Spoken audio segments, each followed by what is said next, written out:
नमस्कार, मैं हूँ शिवानी पांडे और आप देख रहे हैं 4 PM। पहली बार पूरा सिस्टम लगाकर भी अमित शाह फेल हो गए। एक तरफ कॉकरोच जनता पार्टी को जंतर मंतर पर प्रदर्शन करने की इजाजत मिली, तो वहीं दूसरी तरफ कैसे 24 घंटे में धर्मेंद्र प्रधान इस्तीफा देने के लिए मजबूर हो गए हैं। इस पर जानकारी देने के लिए प्रियंका जी मौजूद हैं। प्रियंका जी, क्या कॉकरोच जनता पार्टी का आंदोलन मोदी सरकार का तख्ता पलट कर देगा? मतलब पहली बार ऐसा हुआ है कि अमित शाह फेल हो गए हैं। एक तरफ गृह मंत्रालय ने कॉकरोच जनता पार्टी के सामने सरेंडर किया है, वहीं दूसरी तरफ दिल्ली पुलिस ने आखिर क्यों अभिजीत दीपिके को गिरफ्तार करने से हाथ खड़े कर दिए हैं, आपको एक एक करके बताएंगे। लेकिन खबर में सबसे पहले शुरुआत तस्वीरों से करते हैं। तो तस्वीरों में आप देख सकती हैं कि किस तरीके से दिल्ली के जंतर मंतर पर महा आंदोलन शुरू हो चुका है। एक तरफ युवाओं ने कमान संभाली है, वहीं दूसरी तरफ कॉकरोच जनता पार्टी के फाउंडर अभिजीत दीपिके भी जंतर मंतर पर पहुंच चुके हैं। आपको बता दें शिवानी, पूरी दिल्ली में धर्मेंद्र प्रधान इस्तीफा दो के नारे गूंज रहे हैं। दावा तो ये किया जा रहा था कि अभिजीत दीपिके को भारत में लैंड होते ही गिरफ्तार कर लिया जाएगा, लेकिन फिलहाल यहाँ पर गिरफ्तार करना तो दूर की बात है, गजब तो इस बात को लेकर हो गया है कि दिल्ली पुलिस ने मात्र 1 घंटे में कॉकरोच जनता पार्टी को जंतर मंतर पर प्रदर्शन करने की इजाजत दे दी है। आपको बता दें, नियम ये कहता है कि अगर कहीं पर भी प्रदर्शन करना है तो इसके लिए 7 दिन पहले एप्लीकेशन देनी होती है। लेकिन फिलहाल यहाँ पर आप देख सकती हैं कि कॉकरोच जनता पार्टी के सामने अमित शाह की दिल्ली पुलिस इतना सरेंडर हो गई है कि अचानक से तत्काल प्रभाव से मात्र 1 घंटे के अंदर परमिशन दे दी गई है। एक तरफ परमिशन का लेटर सोशल मीडिया पर वायरल हो रहा है, वहीं दूसरी तरफ अमित शाह का पूरा सिस्टम फेल होता हुआ नजर आ रहा है। आपको बता दें शिवानी कि प्रदर्शन के ठीक एक दिन पहले जंतर मंतर पर बीएसएफ से लेकर सीआरपीएफ अर्धसैनिक बलों का जमावड़ा लगा दिया गया। दावा यह किया जाने लगा कि ये कॉकरोच जनता पार्टी का आंदोलन भी दूसरे आंदोलनों की तरह कुचल दिया जाएगा और अभिजीत दीपिके को गिरफ्तार कर लिया जाएगा। प्लान तो पूरा तगड़ा तैयार था, लेकिन दिल्ली कमिश्नर ने अचानक से अमित शाह को फोन किया और उसके बाद से पूरा खेल पलट गया। सूत्रों की माने तो अमित शाह को इंटरनल जानकारी मिली कि अगर इस आंदोलन को रोकने की कोशिश की गई या फिर कि अभिजीत दीपिके की गिरफ्तारी हुई तो ये आंदोलन जन आंदोलन बन जाएगा।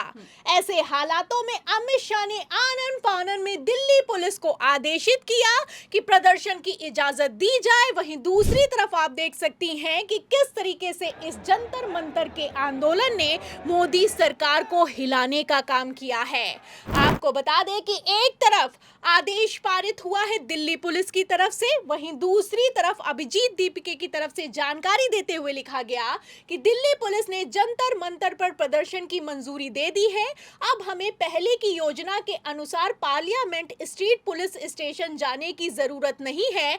कॉकरोच आ रहे हैं, धर्मेंद्र जा रहे हैं। तो आप समझ सकती हैं कि किस तरीके से युवाओं के आंदोलन ने भारतीय जनता पार्टी और गृह मंत्री अमित शाह के पूरे सिस्टम को फेल करके रख दिया है। मतलब पहली बार ऐसा हो रहा है, पहली बार ये देखने को मिला है कि मोदी सरकार घुटनों पर आ गई है, एक तरीके से सरेंडर हो गई है। आपको बता दें शिवानी, ऐसा बिल्कुल भी नहीं है कि इस कॉकरोच जनता पार्टी के आंदोलन को दबाने के लिए अमित शाह ने खेल नहीं किया। आप अच्छे से जानती हैं कि किस तरीके से पहले अभिजीत दीपिके को पाकिस्तानी से लेकर देशद्रोही साबित करने की कोशिश की गई, फिर उसके बाद कॉकरोच जनता पार्टी को राष्ट्र विरोधी साबित करने की कोशिश की गई। इतना ही नहीं, ठीक एक दिन पहले दिल्ली हाईकोर्ट में याचिका लगाई गई और याचिका लगाते हुए कहा गया कि जो जंतर मंतर पर प्रदर्शन होने वाला है कॉकरोच जनता पार्टी का, ये आम जनता के लिए खतरा है। ऐसे हालातों में एहतियात के तौर पर पहले ही एक्शन लेना चाहिए। फिलहाल एक तरफ दिल्ली हाईकोर्ट ने इस याचिका को खारिज कर दिया, वहीं दूसरी तरफ अमित शाह का पूरा खेल फेल हो गया। आपको बता दें कि अमित शाह के लिए अभिजीत दीपिके को गिरफ्तार करना कोई छोटी बात नहीं है, लेकिन फिलहाल अमित शाह भी ये अच्छे से जानते हैं कि अगर अभिजीत दीपिके को गिरफ्तार किया तो कॉकरोच जनता पार्टी का ये आंदोलन अन्ना आंदोलन से भी बड़ा खतरा साबित होने वाला है। अगर किसी वजह से उन्हें कल गिरफ्तार किया जाता है तो मैं मजबूरन, मैं भी चाहता नहीं हूं, मगर मजबूरन फिर अनशन पे जाऊंगा कल ही से, और इस बार ये 6 हफ्तों की होगी, यानी कि 42 दिन का अनशन। तो मैं तो तैयार हूं ये सब करने के लिए। तो गृह मंत्री अमित शाह सोनम वांगचुक को तो एनएसए लगाकर गिरफ्तार कर सकते हैं, लेकिन अभिजीत दीपिके को गिरफ्तार करने या फिर कि कॉकरोच जनता पार्टी को प्रदर्शन न करने की अनुमति देने में भारतीय जनता पार्टी की हालत खराब दिखाई दे रही है। आपको बता दें शिवानी, जिस तरीके से मोदी सरकार की सबसे इंपॉर्टेंट बैसाखी चंद्रबाबू नायडू ने खुलकर कॉकरोच जनता पार्टी को सपोर्ट कर दिया है, ऐसे हालातों में अमित शाह भी फूक फूक कर कदम रख रहे हैं। एक तरफ टीडीपी ने कहा कि सरकार को इस मुद्दे से संवेदनशीलता से निपटने की जरूरत है, वहीं दूसरी तरफ आप देख सकती हैं कि संवेदनशीलता तो छोड़िए, अमित शाह अपना पूरा सिस्टम लगाकर भी इस आंदोलन को रोकने में नाकामयाब दिखाई दे रहे हैं। आपको बता दें कि जिस तरीके का आंदोलन अब भारत में खड़ा हो गया है और जिस तरीके से भारतीय जनता पार्टी इस आंदोलन को रोक नहीं पाई है, ये अपने आप में कोई छोटी बात नहीं है। मतलब जिस अभिजीत दीपिके को पहले पाकिस्तानी बता रही थी भारतीय जनता पार्टी, अब उन्हीं को प्रदर्शन करने की अनुमति मात्र 1 घंटे में दे दी गई है। ऐसे हालातों में आप समझ सकती हैं कि कुछ तो ऐसा है जिससे भारतीय जनता पार्टी भी खौफ खा रही है। फिलहाल अब तो खबरें भी निकलकर सामने आ रही हैं कि ये ऐसा आंदोलन है जो कि तख्ता पलट कर सकता है, भारतीय अर्थव्यवस्था को हिला सकता है और शेयर बाजार को भी धड़ाम कर सकता है। तो जिस तरीके से खबरें हैं, जिस तरीके से ये आंदोलन चल रहा है और जैसे भारतीय जनता पार्टी बैकफुट पर आ गई है, ऐसे हालातों में क्या मात्र 24 घंटे में ही धर्मेंद्र प्रधान का इस्तीफा हो जाएगा, ये देखना होगा। तो कॉकरोच जनता पार्टी ने वो कर दिया जो कभी इतिहास में नहीं हुआ। फिलहाल जैसे मोदी और शाह की हालत खराब है, ऐसे में क्या ये आंदोलन भाजपा के ताबूत की आखिरी कील साबित होगा? इस सवाल के जवाब पर आपको क्या लगता है, अपनी राय बताइएगा। वीडियो को लाइक और शेयर कीजिएगा, ज्वाइन कीजिएगा। देखते रहिए 4 PM। नमस्कार।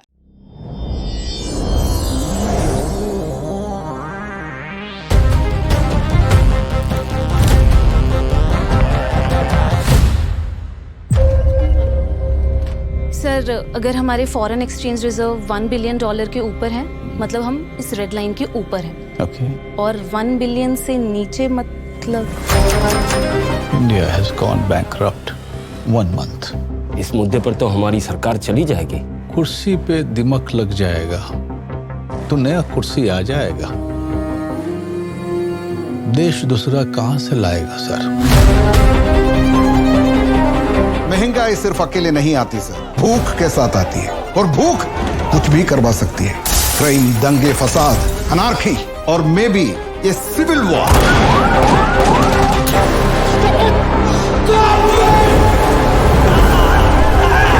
अगर कल हमको इस देश को खुशहाल देखना है तो आज हमको ये पॉइजन पीना ही पड़ेगा।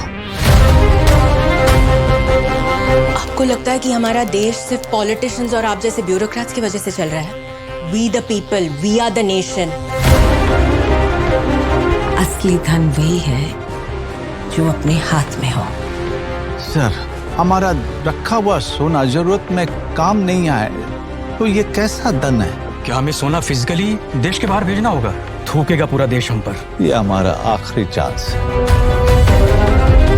हम इसको एक सीक्रेट मिशन की तरीके से एग्जीक्यूट करेंगे। 60 टन सोना एयरलिफ्ट कैसे करेंगे? इतना बड़ा निर्णय हमारी सरकार नहीं ले सकती है। ऑपरेशन रोकना होगा। हमारी सरकार गिर गई है। आप फेल हो चुके हैं। I will not let India fail. Madam, खबर पक्की है, स्विट्जरलैंड और इंग्लैंड 2 जगह जा रहा है।